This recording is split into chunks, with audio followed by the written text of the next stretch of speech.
Rock and roll bands seem to come loaded with drama, and this week we talked about Aerosmith's drummer suing his bandmates for excluding him from their upcoming performance at the Grammys. That's an ongoing back and forth. But infighting isn't limited to bands, as companies break up all the time for a myriad of reasons. In today's Las Vegas Now segment, Eric Palacios joins us to talk about joint ownership and the problems that come with it.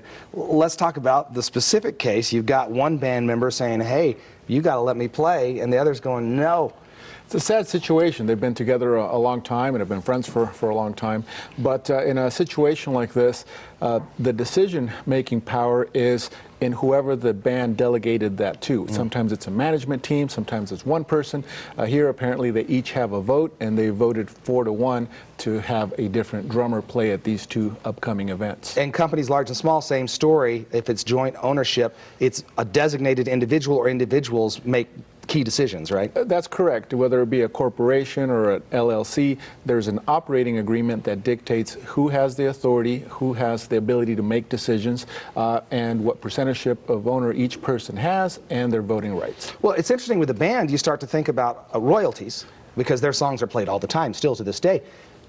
How does the drummer fit into that equation? Well, there's two types of royalties. The main one is who wrote the song. Sometimes the person that writes the song or the lyrics isn't even in the band. Yeah. So they get royalties every time the song is played, if they have that built into their contract. Now, the band or the people that record the song, they also get royalties when the song is played. So it goes both ways. And if it's the same person that's the author of the song and that played the song, well, obviously they get both ends of that. Disagreements come about no matter what.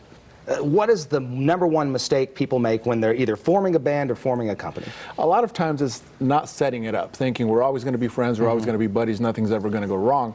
And then 5-10 years down the line, you see something like this taking place. So even when things are good, that's the perfect time to sit down and say, hey, how do we want to structure this? Right. And how do we want to plan in the event that something goes sideways? A prenup of sorts. In the business world. That's it. Yeah. All right. Otherwise, they're going to be a VH1 story before they know it, right?